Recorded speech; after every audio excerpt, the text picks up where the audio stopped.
আসসালামু আলাইকুম। এমসিটিভির খবর পড়ছি আমি মাধবী রয়। প্রথমেই সংবাদ শিরোনাম। কোভিড-19, দিনে মৃত্যু বেড়ে 38, শনাক্ত কমে 1043, বিশ্বে বেড়েই চলছে। নতুন শর্তে বাড়ছে আরেক দফা লকডাউন, শিক্ষা প্রতিষ্ঠান না খুললে আন্দোলনের হুঁশিয়ারি। আশুলিয়ায় চলন্ত বাসের তরুণীকে ধর্ষণ, গ্রেপ্তার 6। ল্যাবে তৈরি হয়েছে করোনা, মিলেছে আঙ্গুলের ছাপ। ইসরায়েলিদের উচিত যুক্তরাষ্ট্র, ইউরোপে তাদের বাড়িতে ফিরে যাওয়া। শি জিনপিংয়ের কার্যকলাপ দেখে মনে হয় আগামী 15 বছরে আমেরিকা দখল করে নেবে বাইডেন। ম্যানচেস্টার সিটিকে হারিয়ে ইউরোপ চ্যাম্পিয়ন চেলসি। আইপিএলের বাকি অংশ আমিরাতে। এতক্ষণ শুনলেন শিরোনাম, এবার বিস্তারিত। কোভিড-19, দিনে মৃত্যু বেড়ে 38, শনাক্ত কমে 1043, বিশ্বে বেড়েই চলছে। দেশে দৈনিক কোভিড-19 রোগী শনাক্ত হওয়ার আগের দিনের চেয়ে কমলেও মৃত্যুর সংখ্যা বেড়েছে। শনিবার সকাল পর্যন্ত আগের 24 ঘন্টায় করোনা ভাইরাসে আক্রান্তদের মধ্যে 38 জনের মৃত্যুর খবর জানিয়েছে স্বাস্থ্য অধিদপ্তর। আগের দিনে এই সংখ্যা ছিল 31। গত 24 ঘন্টায় 1043 জনের মধ্যে সংক্রমণ ধরা পড়ার কথা জানানো হয়েছে অধিদপ্তরের বুলেটিনে। আগের দিনে নতুন রোগীর সংখ্যা ছিল 1358 জন। সরকারি হিসাবে দেশে করোনা ভাইরাসের আক্রান্তদের মধ্যে এই পর্যন্ত সেরে উঠেছে 7,37,408 জন। অধিদপ্তরের হিসাবে এই মুহূর্তে দেশে সক্রিয় কোভিড-19 রোগী রয়েছেন 47,429 জন। নতুন শনাক্ত 1043 জনকে নিয়ে দেশে আক্রান্তের সংখ্যা মোট দাঁড়িয়েছে 7,97,386 জন। আরও 38 জনের মৃত্যুতে মৃতের সংখ্যা বেড়ে হয়েছে 12,549। বিশ্বে গত 24 ঘন্টায় বিশ্বের বিভিন্ন দেশে আরও প্রায় 10,500 মানুষের মৃত্যু হয়েছে এই ভাইরাসে আক্রান্ত হয়ে। এ নিয়ে মহামারীতে মোট প্রাণহানি গিয়ে পৌঁছেছে 35,48,000-এর কাছাকাছি। একদিনে প্রায় 4,81,000 মানুষের দেহে শনাক্ত হয়েছে এই ভাইরাস। মোট আক্রান্ত 17,06,00,000-এর উপর। নতুন শর্তে বাড়ছে আরেক দফা লকডাউন। আগের শর্তাবলীর সঙ্গে কিছু নতুন শর্ত যুক্ত করে চলমান লকডাউন বা বিধিনিষেধ আরও 1 সপ্তাহ বাড়ানোর চিন্তা করেছে সরকার। নতুন শর্তে সীমান্তবর্তী জেলার মানুষের চলাচলে কঠোর বিধিনিষেধ থাকতে পারে বলে আলোচনা শোনা যাচ্ছে। চলমান বিধিনিষেধের শেষ দিন রবিবার মন্ত্রিপরিষদ বিভাগ থেকে এমন শর্ত যুক্ত করে প্রজ্ঞাপন জারি করা হতে পারে বলে মন্ত্রিপরিষদ বিভাগ এবং জনপ্রশাসন মন্ত্রণালয় সূত্রে জানা গেছে। স্বাস্থ্যবিধি মেনে আন্তঃজেলা সহ সব ধরনের গণপরিবহন আসন সংখ্যার অর্ধেক যাত্রী নিয়ে চলাচলের সুযোগ রেখে 30শে মে পর্যন্ত লকডাউন বাড়ানো হয়। এছাড়াও হোটেল, রেস্তোরাঁ ও খাবার দোকানসমূহে আসন সংখ্যার অর্ধেক সেবাগ্রহীতাকে সেবা প্রদানের সুযোগ রাখা হয়।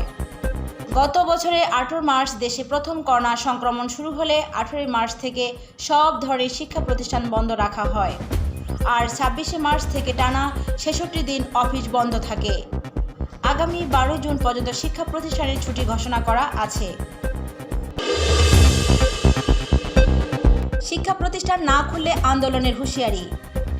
স্বাস্থ্যবিধি মেনে ঢাকা বিশ্ববিদ্যালয় সহ সকল শিক্ষা প্রতিষ্ঠান অবিলম্বে খুলে দেওয়ার দাবি জানিয়েছে জাতীয়তাবাদী ছাত্রদল ও বামপন্থী ছাত্র সংগঠনসমূহ।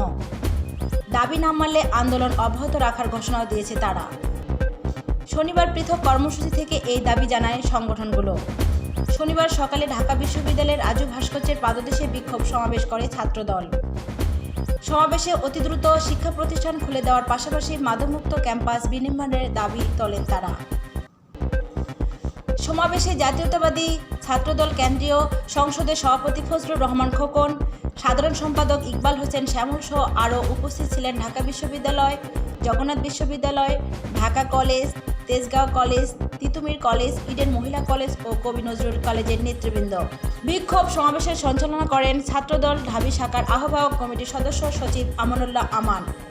তিনি বলেন, শিক্ষা প্রতিষ্ঠান বন্ধ রেখে জাতিকে যেভাবে মেধাশূন্য করে রাখা হচ্ছে তাতে একদিকে যেমন বেকারত্বের হার বাড়বে, অন্যদিকে অনেক শিক্ষার্থী তাদের চাকরির বয়সীমা হারিয়ে আজীবন বেকারত্বের পথ বেছে নেবে। তিনি শিক্ষার্থীদের স্বাভাবিক জীবনযাপনে ফিরে আসতে অতি দ্রুত শিক্ষা প্রতিষ্ঠান খুলে দেওয়ার জন্য সরকারের প্রতি আহ্বান জানান। এদিকে শনিবার বিকেলে অবিলম্বে শিক্ষা প্রতিষ্ঠান খোলার রোডম্যাপ ঘোষণা। শিক্ষক, শিক্ষার্থী, কর্মকর্তা, কর্মচারীদের দ্রুত টিকা প্রদান ও স্বাস্থ্য বীমা নিশ্চিতসহ ৩ দফা দাবিতে রাজু ভাস্কর্যের পাদদেশে সমাবেশ করে প্রগতিশীল ছাত্র সংগঠনসমূহ। পরে একটি মিছিল ক্যাম্পাসের বিভিন্ন দিক প্রদক্ষিণ করে আবার রাজু ভাস্কর্যে এসে শেষ হয়। সমাজতান্ত্রিক ছাত্রফ্রন্টের সভাপতি মাসুদ রানা, বিপ্লবী ছাত্রমৈত্রীর সভাপতি ইকবাল কবির ও গণতান্ত্রিক ছাত্র কাউন্সিলের সভাপতি আরিফ মহিনুদ্দিন প্রমুখ। অবিলম্বে শিক্ষা প্রতিষ্ঠান খোলার রোডম্যাপ ঘোষণা, শিক্ষক, শিক্ষার্থী, কর্মকর্তা, কর্মচারীদের দ্রুত টিকা প্রদান করে স্বাস্থ্য বীমা নিশ্চিত করার জন্য সরকারের প্রতি আহ্বান জানান তিনি। সমাবেশে ছাত্র ফেডারেশন, ছাত্র ইউনিয়ন, সমাজতান্ত্রিক ছাত্র ফ্রন্ট, গণতান্ত্রিক ছাত্র কাউন্সিল, বিপ্লবী ছাত্রমৈত্রী, পাহাড়ি ছাত্র পরিষদ ও বিপ্লবী যুব আন্দোলনের বিভিন্ন শাখার শতাধিক নেতাকর্মী উপস্থিত ছিলেন। আশুলিয়ায় চলন্ত বাসে তরুণীকে ধর্ষণ, গ্রেপ্তার 6। ঢাকার আশুলিয়ায় চলন্ত বাসে এক তরুণীকে দলবেঁধে ধর্ষণের অভিযোগে 6 জনকে গ্রেপ্তার করেছে পুলিশ। আশুলিয়া থানার পরিদর্শক জিয়াউল ইসলাম বলেন, শুক্রবার রাত 11:30টার দিকে চিৎকার শুনে টহল পুলিশ বাস থামে তাদের গ্রেপ্তার করে। একই সঙ্গে তরুণীকে উদ্ধার ও বাসটি জব্দ করে পুলিশ।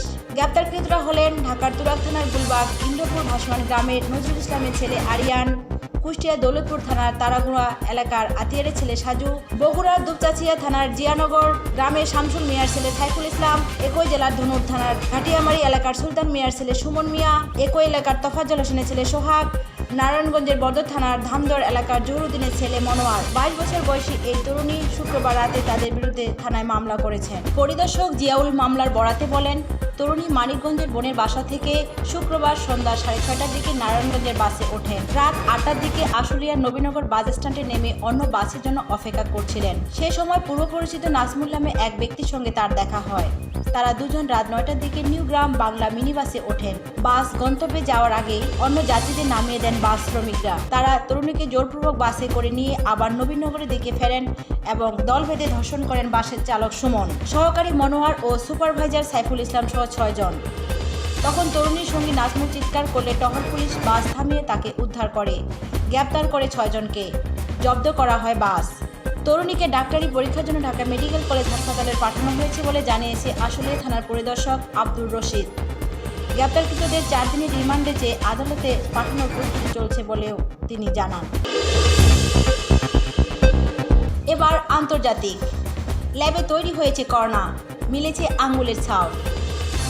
চীনের উহান ইনস্টিটিউট অব ভাইরোলজি ল্যাবে তৈরি হয়েছে প্রাণঘাতী করোনা ভাইরাস। নতুন গবেষণায় এই চাঞ্চল্যকর দাবি করেছে একদল বিজ্ঞানী। ব্রিটিশ গণমাধ্যম ডেইলি মেইল এক সমীক্ষার বরাত দিয়ে এ নিয়ে প্রতিবেদন প্রকাশ করেছে।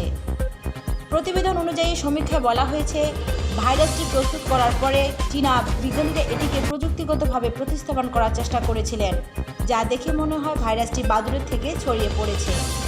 ব্রিটিশ অধ্যাপক অ্যাঙ্গাস ডায়াগালিস এবং নরওয়ের বিজ্ঞানী ডক্টর বিরাজার সরেনসেন এই গবেষণাটি করেছেন। চীনে তৈরি ভাইরাস সম্পৃক্ত রেট্রো ইঞ্জিনিয়ারিং প্রমাণ যোগ্য তথ্যে বিজ্ঞানীরা জানিয়েছেন যে তাদের 1 বছরের বেশি সময় ধরে চীনে ভাইরাস তৈরি হওয়ার প্রমাণ রয়েছে। অ্যাঙ্গাস ডায়াগালিস লন্ডনের সেন্ট জর্জ বিশ্ববিদ্যালয়ের অনকোলজির অধ্যাপক আর ডক্টর বিরাজার সরেনসেন একজন ভাইরোলজিস্ট এবং ইমিউনোর নামক একটি প্রতিষ্ঠানের সভাপতি, যে সংস্থা করোনার ভ্যাকসিন প্রস্তুত করেছে।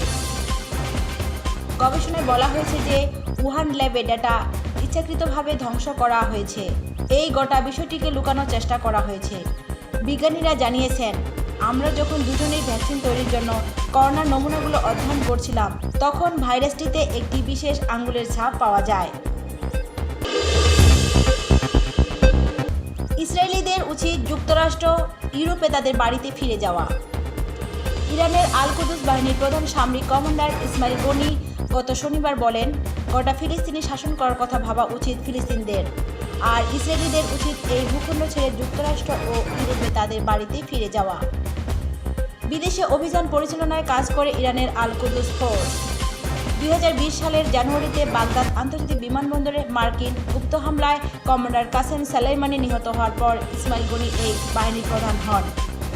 তিনি আরও বলেন, আমাদের পরামর্শ, জায়নবাদীদের উচিত ইউরোপ ও আমেরিকায় বিক্রি করে আসা তাদের বসতবাড়ি ফের কিনে নেওয়া। ফিলিস্তিনদের ভূমি দখল করে অবৈধ বসতিতে স্থায়িত হওয়ার আগে তারা এসব দেশে ছিলেন। চলতি মাসের শুরুতে গাজা যুদ্ধের সময় প্রতিরোধ আন্দোলন হামাসের উচিত ছিল আরও বেশি ইসরায়েলি অবকাঠামো ও স্থাপনায় হামলা করা, কিন্তু তারা সেটি করেননি, কারণ এসব বসতি একসময় ফিলিস্তিনদের ছিল। ইসরায়েলে নিক্ষেপ করা হামাসের কয়েক হাজার রকেট স্থানীয়ভাবে নির্মিত বলে মন্তব্য করেন তিনি। উল্লেখ্য, 11 দিনের যুদ্ধ শেষে গত 21শে মে যুদ্ধবিরতিতে পৌঁছায় ইসরায়েল ও হামাস। এতে 253 ফিলিস্তিনি নিহত হন, যাদের মধ্যে 66টি শিশু। এছাড়াও 1900টি বসতি ইসরায়েলি হামলায় মাটিতে মিশে গেছে। শি জিনপিংয়ের কার্যকলাপ দেখে মনে হয় আগামী 15 বছরে আমেরিকা দখল করে নেবে বাইডেন। মার্কিন প্রেসিডেন্ট জো বাইডেন তার দেশের সেনাবাহিনীকে উদ্দেশ্য করে বলেছেন, চীনা প্রেসিডেন্ট শি জিনপিংয়ের কার্যকলাপ দেখে মনে হয় তিনি আগামী 10 থেকে 15 বছরের মধ্যে আমেরিকা দখল করতে পারবেন বলে বিশ্বাস করেন। বাইডেন শনিবার ভার্জিনিয়া অঙ্গরাজ্যের একটি সেনা ঘাঁটিতে দেওয়া বক্তব্যে এ মন্তব্য করেন। তার এ বক্তব্য হোয়াইট হাউসের ওয়েবসাইটে প্রকাশ করা হয়েছে। মার্কিন প্রেসিডেন্ট গণতন্ত্র ও স্বৈরতন্ত্রের মধ্যে সংঘাত সম্পর্কে আলোচনা করতে গিয়ে একথা বলেন। তিনি বলেন, আমি অন্য যে কোনো বিশ্ব নেতার চেয়ে শি জিনপিংয়ের সঙ্গে বেশি সময় কাটিয়েছি। তিনি ও তার দোভাষীর সঙ্গে একটানা 24 ঘন্টা থেকেছি। চীন এবং আমেরিকায় তার সঙ্গে 17,000 মাইল দূরত্ব সফর করেছি। তিনি বিশ্বাস করেন 2030 বা 35 সাল নাগাদ আমেরিকা দখল করতে পারবেন, কারণ স্বৈরতান্ত্রিক যে কোনো সরকারের পক্ষে তৈরি সিদ্ধান্ত হওয়া সম্ভব। এর আগে মার্কিন উপপ্রতিরক্ষামন্ত্রী ক্যাটলিন হিক্স বলেছিলেন, আগামী দিনগুলোতে বিশ্ব ব্যবস্থা ও অর্থনীতি সহ বহু ক্ষেত্রে ওয়াশিংটন ও বেইজিংয়ের মধ্যে প্রতিদ্বন্দ্বিতা হবে, তবে একই সঙ্গে দুই দেশের মধ্যে বহু ক্ষেত্রে সহযোগিতাও থাকবে। হিক্সের মতে, চীনের সঙ্গে আমেরিকার সামরিক সংঘাত অনিবার্য হয়ে উঠবে, তবে দুদেশের নেতৃবৃন্দের উচিত হবে দ্বিপক্ষীয় সম্পর্কের ক্ষেত্রে উত্তেজনা বাড়াতে না দেওয়া। এবার খেলার খবর, প্রথমেই ফুটবল। ম্যানচেস্টার সিটিকে হারিয়ে ইউরোপ চ্যাম্পিয়ন চেলসি। চ্যাম্পিয়ন্স লিগে আগে কখনো জালে দেখা না পাওয়া কার্ড হারবার্টস একেবারে মোক্ষম সময়ে বাজিমাত করলেন। দলকে উপহার দিলেন সবচেয়ে বড় জয়ের উপলক্ষ।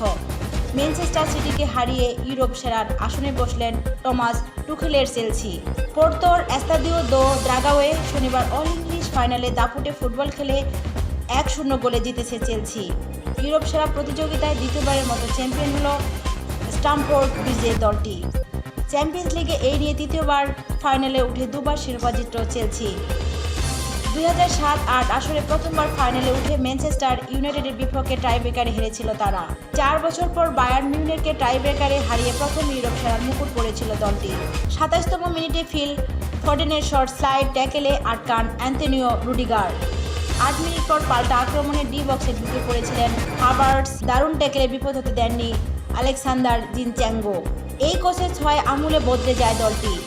তার কোচিংয়ে সব প্রতিযোগিতা মিলিয়ে প্রথম 14 ম্যাচেই অপরাজিত ছিল তারা।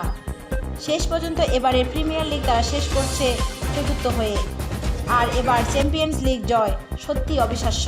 ফেভারিটের তকমায় শুরু করা সিটির বিপক্ষে এই নিয়ে টানা 3 ম্যাচ জিতল টুলেখের ভাষায় একটু একটু করে বেড়ে ওঠা চেলসি। এবার ক্রিকেট। আইপিএলের বাকি অংশ আমিরাতে। স্থগিত হওয়া আইপিএল ভারতে হচ্ছে না, আগেই নিশ্চিত করেছিল বিসিসিআই সভাপতি সৌরভ গাঙ্গুলি। সম্ভাব্য মেনু তালিকায় ছিল বেশ কয়েকটি নাম।